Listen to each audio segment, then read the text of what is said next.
Angeles Kings are indeed the kings of the National Hockey League.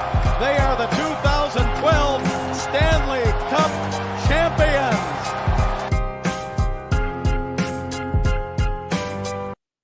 What's going on, guys? Welcome to a post-game live here on Dime Dropper for the first time in over a month.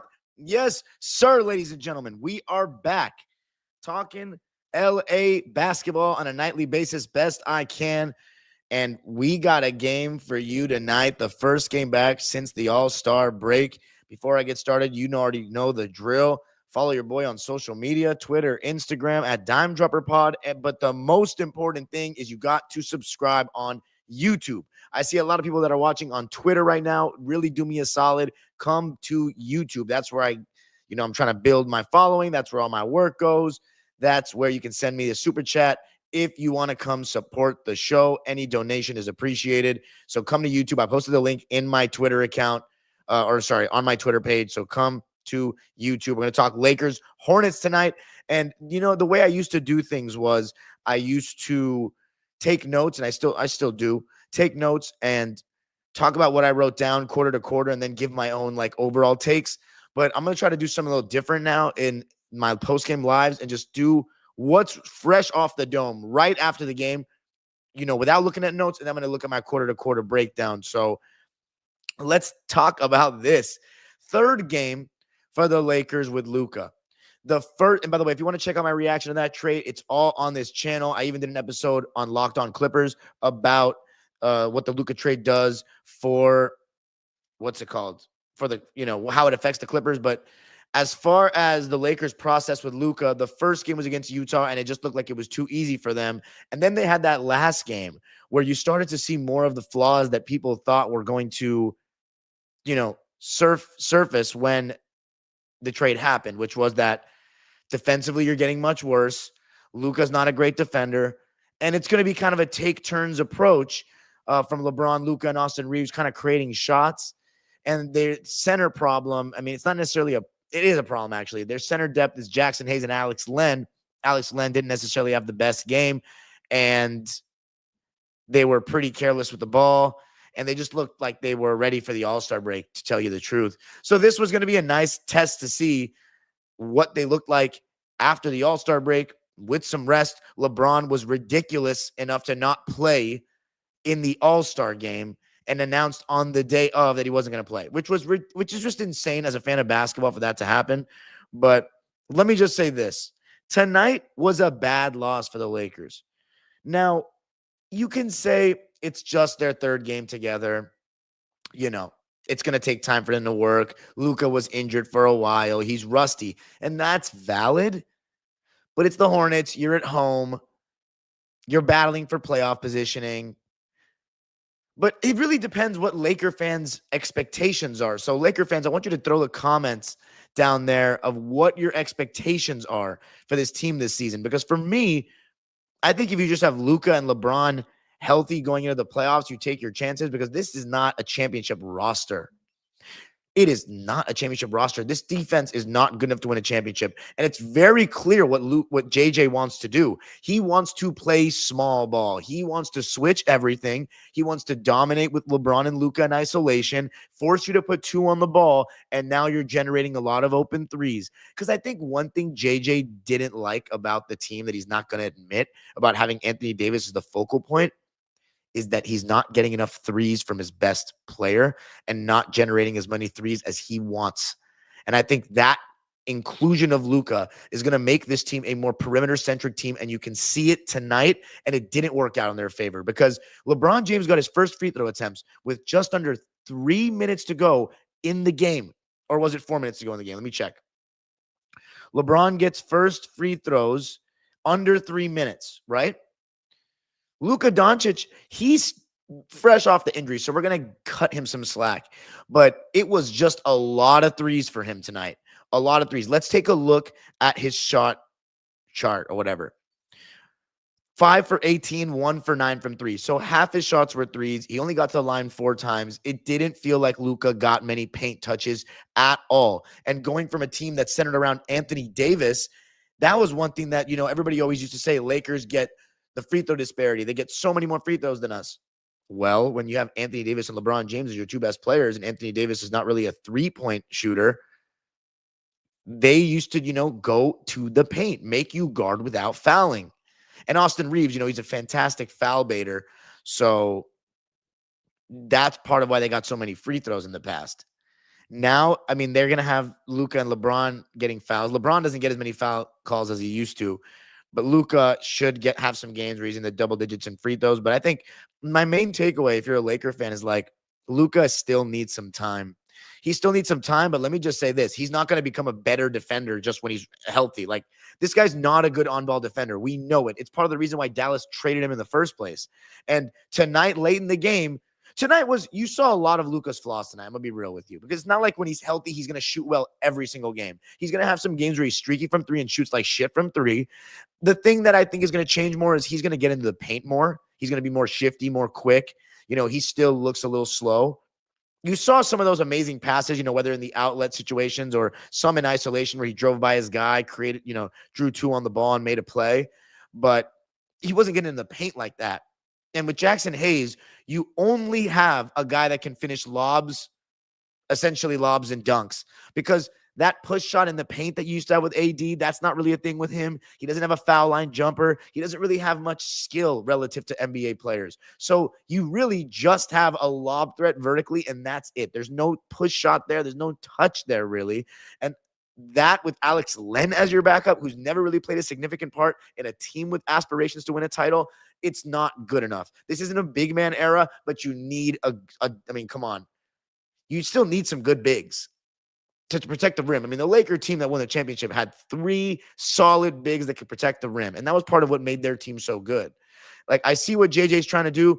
At the end of the game, he had 5 guys that were 6'7" or above in the game, but he's trying to play switch everything. And you're going to get Luka hunted by other teams. And he was in foul trouble tonight, had 5 fouls, and his fat ass couldn't stay in front of the ball. So they started sending 2 people to the ball, and they did a pretty good job rotating on some of those late. But that Nick Smith 3 fucked them. And that is when I thought maybe the Hornets going to come out with this win. And then, you saw what LaMelo Ball was doing late in the game. That was nice against Luka. A little too much dribbling for my taste, but he still ended up crossing his ass up, feeding Mark Williams for that layup. And then the take against Jared Vanderbilt, where he showed that smooth Clyde Drexler-like, George Gervin-like touch on the finger roll. What a win for the Charlotte Hornets in what was an ugly NBA game. A lot of missed shots, a lot of turnovers. And you know what? If you want to talk about like realistic reasons why the Lakers lost the game, first thing, turnovers. And it starts with Luka turning the ball over more than a bakery. 6 turnovers. I mean, he did clean it up, though, because 5 of them were in the first quarter, but that didn't set a very good tone for the game when you had 5 turnovers in the first quarter. Then you had Austin Reeves, who got ejected, and the game completely turned on its head. Now, when we talk about ejections and the softness of the modern NBA, this is an example of that to a degree. But let me just say this about Austin Reeves, because the score was 65-57 at this point. The Lakers were playing better than the Hornets, but it was mainly like the Lakers were just better than them. Both teams weren't playing great. The Lakers were turning the ball over. Luka was missing every shot. LeBron had a great first quarter where he got a couple of threes and a couple of transition points on the leak out, but he was really quiet second and third quarter, really quiet. It was a lot of just taking turns with Luka, Austin Reeves, and LeBron, which is what this team is going to be. And by the way, I know this is going to be an issue for these guys. They have to clean it up, but we'll see if they do. Luka and LeBron. LeBron's gotten a little better with this, and I heard from Mavs fans that Luka has gotten better with this. But there's a real hesitancy at times for them to shoot catch and shoot threes. And you are passing up an open shot, an open 3, which is JJ's favorite look damn near outside of an open layup that he can get. So there was a lot of extra passing when they didn't need to pass, too unselfish from the Lakers, just not being assertive in their open shots, and there were a couple bad possessions as a result. So, that's going to take some time, but Luka needs to be comfortable catching and shooting and playing off LeBron and vice versa. because they're a spitting image of one another in terms of the way they engineer offense. And there were times, and I thought it was gold when there was one possession late in the game where LeBron was dribbling the fucking air out of the ball and passed it to Luka at the end of the shot clock for a 3. I was like, yo, this is cinema, like, to watch if you're like hate watching at this point. Like, it's just ball pound. Like, you guys are literally like, Luka, you are literally like the European disciple of LeBron without the athleticism. Like, it's great. And I think they're still going to be fine together. I just think that this roster is not a championship roster. The defense isn't good enough and the deadline's over. You're not getting anybody on buyout that's good enough. But that being said, this game was really winnable because Rui Hachimura, he had some good looks at the end of the game. Like, Luka aside, I'm still going to give him some more shit, but Luka was not good. They still could have won the game even without Luka being good. Rui Hachimura had a pick and pop wide open 3 at the end of the game, bricked it, and then missed 2 crucial free throws. They only got a chance because LeBron made that 3 to cut it down to 3, but he got 2 clean looks at the end and added to his long compilation of bricks in the clutch as a Laker. I mean, are you kidding me? The LeBron isn't clutch crowd, if they just put his Lakers tape together of his last shots, oh my God, they would have gold content. No pun intended. Because I'm not one of those. I know LeBron's career. He's hit as many clutch shots in the playoffs as anyone. But as a Laker, that last shot, he's had takeovers as a Laker. But that last shot, the only big ones I can think of were 2 game-tying shots. There was one in the bubble against us, but there was like 15 seconds left. But there was that one in his first season as a Laker. He pulled up against San Antonio and tied the game. But they ended up losing that game, I believe. And then there was that other one in the playoffs against, I think, Memphis when he drove it. That was his biggest shot as a Laker. That one where he tied the game and they ended up winning that game and then going up 3-1. But other than that, he misses every big shot as a Laker at the end of the games. But the good thing for him is that he has Luka now to take that shot. But tonight, I think it was LeBron's shot to take because Luka was bricking everything. It was all contested jumpers and he was bricking. So when we look at the team stats, the Lakers turned the ball over 18 times. But they almost won the game because the Hornets turned the ball over 17 times. So it was a sloppy game all the way around. The Hornets shot 36%. The Lakers shot 41%. So the Lakers shot better than them. But the 3 ball, that kind of made the difference. The Lakers shot 29% from 3, 15 for 51, a season high in attempts. I just thought it was too many threes. But again, this is the way their team is set up now. It's going to be perimeter oriented. It's going to be isoing from the top. I think LeBron and Luka are going to have to really lean into the post a little bit. One of them, preferably LeBron, to have a little bit more of an inside threat. Because what you're going to do is you're going to generate a lot of open threes for a team that's not amazing at shooting them. And that's what it's going to be. Because teams are going to double the ball and they're going to let them shoot open threes. And they're going to hopefully allow LeBron and Luka to dribble the air out of the ball so the guys are not in rhythm. And that's the plan, I would think. So that's where Austin Reeves and his ability to create off the ball and Rui Hachimura attacking closeouts is going to be really important. But 29% from 3 for the Lakers to 34 for the Hornets. They shot a shit ton too. 18 for 53. And then the free throw department, the Hornets got 5 more attempts and made, this is a big one actually. 16 for 17 from the foul line for Charlotte. Lakers 8 for 12. That's no good from the free throw line. But yeah, it's a tough loss. The Lakers lose it 100-97. They are now 32-21, 19-7 at home. And now they're just 2 games in the loss column above my Clippers. It's a bad one because, to me, it's turnovers, free throw shooting, and the 2 misses by Rui Hachimura are just huge. And then Luka just wasn't good enough. And LeBron had a chance. He just didn't make it. Let's talk about some other things that I took note of in the game. I talked about LeBron and Luka linking up for those outlets off the misses early. That's something that's going to be a thing. If LeBron can get up the court, Luka can throw those outlet passes to him. But Luka was taking a little too many risks early on in the game with, his passes. The Lakers went on a 12-0 run early in the game. It looked like it was going to be a rout at first. Lakers switching 1 through 4, of course. But at times, the Lakers are so switch heavy now. And this is what JJ wants to do. I just don't know if he has the personnel to get away with this. A lot of switching. The Hornets went on a 10-2 run led by Miles Bridges, who I still am disgusted by watching. You know who has been playing really, really well recently, but honestly cooled down in this game after a hot start? Gabe Vincent. He's been playing really good basketball of late. this season. It's felt like a new addition, honestly, but he cooled down as the game went on. You could argue, though, he deserved more minutes. He only got 20 minutes. He had 6 points, 3 rebounds, 2 assists, just 1 turnover on 2 for 7 shooting and 2 for 6 from 3. So I'm pretty sure he was 2 for his first 3, and then he missed 3 in a row. But like, they weren't bad shots, and Gabe has done a lot defensively for them. I just think what JJ wants to do is just play with size, and he doesn't want a small guard out there. But Gabe holds his own. The thing is, they had Nurkic in there when they were switching 1 through 5 with Gabe later in the game, and they were drawing 2 on the ball because they were throwing it to Nurkic in the post against Vincent on switches. And I think it was Seth Curry that had that open 3 in the corner to give them the lead. But the Lakers started out really well. They went on a 12-0 run led by Gabe Vincent. Dorian Finney-Smith was in on that act. They shot 6 for 12 from 3 in the first quarter.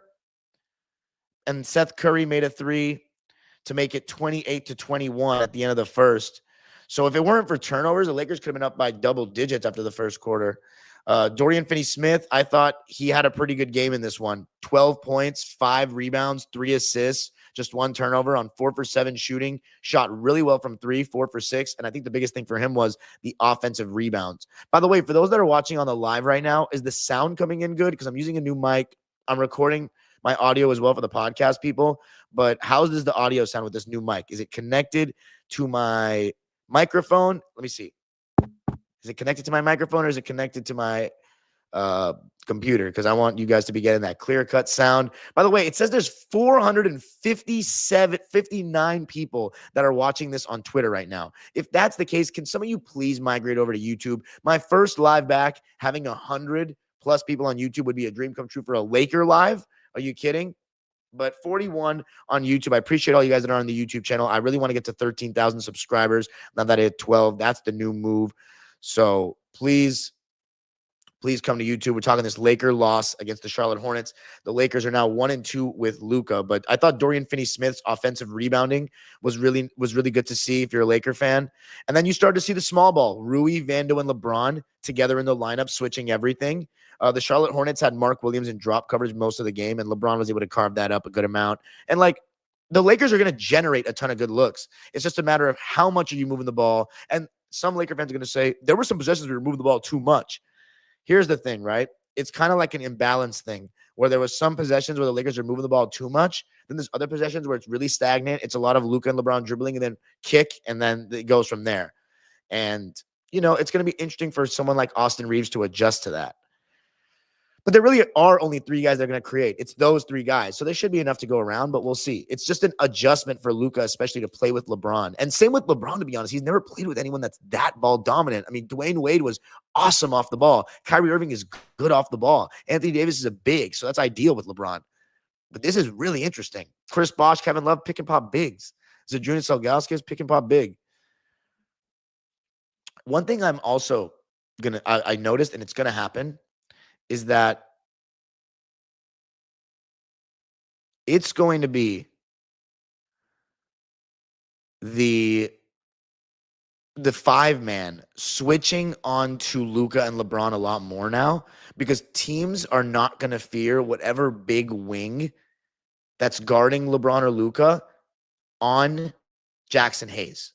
So what I'm saying is teams are going to switch their 5-man on a Luka and LeBron because they're not speedy guys anymore. Although LeBron still has a good first step.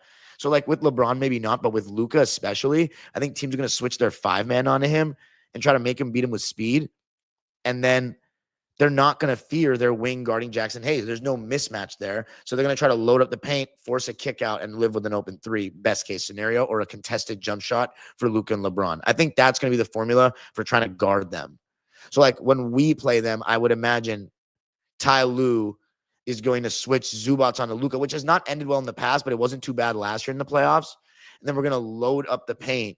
Because if Derek Jones Jr. gets switched on to Jackson Hayes, nothing's happening there. Jackson Hayes has no skill to take advantage of that mismatch. That's something that these modern fans that think everyone's so skilled won't call out. That a lot of these bigs can't take advantage of smalls. That shit's weak. Even Bill Cartwright could take advantage of smalls. Anyway, let's see what else we got.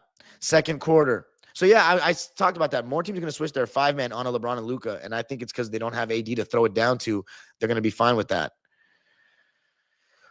The Hornets just sucked at offense. I think the Lakers defense was pretty good in the first half. They only allowed, I believe, 37 points, but I mean, I think the Hornets offense was just garbage. They don't have, what's his name, Brandon Miller either. They're just dumb and a young team. The Lakers went to their small ball very quickly in the third quarter, very quickly. So again, you see, this is what JJ wants to do desperately. So he wants to play this way: 5 out, spread, dare you to double Luka and LeBron and play. It's going to be a lot of ISO ball, to be honest. It really is, with LeBron and Luka creating advantages. I thought Jackson Hayes did a pretty decent job, though, just like being a vertical threat. He is who he is. You know what I'm saying? He is who he is. 8 points, 4 rebounds, though, is nothing. 2 steals. I mean, it's hard, though. Like, you can't judge rebounding the same way you used to because there's 53 threes going up on the other side. So, like, it's not always about the center. Everyone's just got to box out and, like, just make sure, which they don't do. They just kind of, teams get back and it just lands in their hands these days. But, like, there was not one moment I watched the game tonight, and I watched it very intently, and there was some great ball movement. There was some great shot making, great displays of handles, but there was no moment where I said there was a great rebound. Like, who's really boxing out and grabbing the ball? Like, who's going up with emphasis? You know what I'm saying? Who's really boxing out, hitting guys, you know? Not seeing all those nuances. But I say all these because the conversation's so loud on Twitter about comparing eras. And, like, I can always do my thing where I can pick out flaws in every era. Like, you know what I'm saying? Some of this was very sloppy ball tonight. Very sloppy. But first came back in the All-Star break, it happens. So that's the thing. I understand basketball and know the trends and things that happen in a season. But anyway, yeah. Well, that was it for the first half. Second half, I thought Reeves, before he got ejected, was getting a little too cute with the ball at times. I remember there was one time he crossed the shit out of somebody, and then he did the behind the back when he had the floater. Just little stuff like that. I think he got a double dribble in transition. And the Lakers missed a lot of open threes. And I want to emphasize in that third quarter, open threes. Not like they were jacking terrible shots. I thought Rui Hachimura did a good job working well off the ball. In terms of, you know, cutting the basket, finding himself underneath the rim from Luka and LeBron passes, open threes, but missed those big shots late. And then his foot speed, not great on defense, but his size is very valuable on defense. And then, as I said, Austin Reeves got ejected. He got fouled. It was a foul, but he swung his fist at the official. That's been a technical foul since I was a little kid. So that's an auto, and he knows that. And I think he probably just kept on chirping. I don't know what he said, so it comes down to what he said. And it probably was something soft that the ref ejected him for, but you got to walk away from the official after you swing your fist, buddy. 65. It's just, I made the joke on Twitter. Like, he's already got Luka on his team. He's already, I mean, Austin Reeves is a foul baiter, but he complaining like that. Third game in, Luka's already rubbed off on him. And after that, it was a 17-1 run. It was like the whole momentum of the game changed. Whole momentum. And LeBron had not scored in a minute. He was really not looking to be aggressive. And the small ball was starting to cause some issues. I mentioned Gabe Vincent on Yusuf Nurkic leading to that 3. And it was a 32-18 third quarter in favor of the Hornets that completely turned the game. And then in the fourth, LeBron turned it on. And it took a while, by the way. There were moments where LeBron was catching the ball, spaced floor, and he always just waits for the double to come. But, like, there's times where you just got to go before that double comes. And, you know, some might say you're going before you know where it's coming from. Like, not when you catch in the middle of the floor and you turn. Like, not, are you kidding? Like, yes, you got to see the floor. But once you take a picture, make that move before the defense can get set. But it is different with LeBron. He's not a pull-up on a dime guy. He's a get-to in the paint guy. So it's a little different. But still, he had moments where he should have gone. You're getting the double. You're still getting a good shot for your team. But at some point, it's like Luka's having a shitty game. You're the next best player. Rui Hachimura is playing well, but it's takeover time. And eventually he did, right? It just may have been – I wouldn't even say it was a little too late. He did – you know, they went on a 12-2 run. He had that insane dunk on Mark Williams. Just insane. I mean, how is a 40-year-old guy doing that shit? I do not know. Do not know at all. But hit a couple of threes. Lakers started getting hot from threes. Plays started going crazy. And then Miles Bridges, man, say what you want about him. He was making some tough-ass shots, some tough threes. Lakers' closing lineup was all 6'7" and above. It was Luka, LeBron, Dorian Finney-Smith, Rui Hachimura, and Jackson Hayes. They're trying to switch 1 through 5. I mean, look, I don't know about that approach. I don't. I think you're going to have to rely on your rotations. Again, Luka was getting targeted. It was happening. And it did not end well. So it'd be interesting to see if JJ tries to, you know, switch up on that. LaMelo made some big-time plays late in the game. And then Luka was broke. Like LeBron gave him his chances to try to score, and he was broke.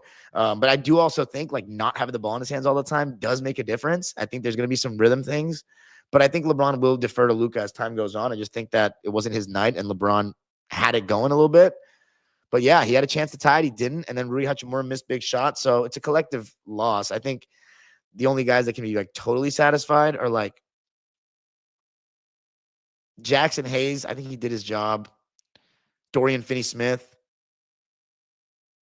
Don't think you got enough from Vando. Connect was broke. Let's read the lines while we're at it, to close out the night. By the way, the fourth quarter, they were tied 31-31 in points. Hornets win at 197 in a sellout crowd at Crypto.com, or Staples Center, as I love to call it. This game was originally scheduled for January 9th, but everybody knows what happened then. So Lakers went 10 deep tonight. Actually, let's go with the Hornets first, if anybody's relevant enough to.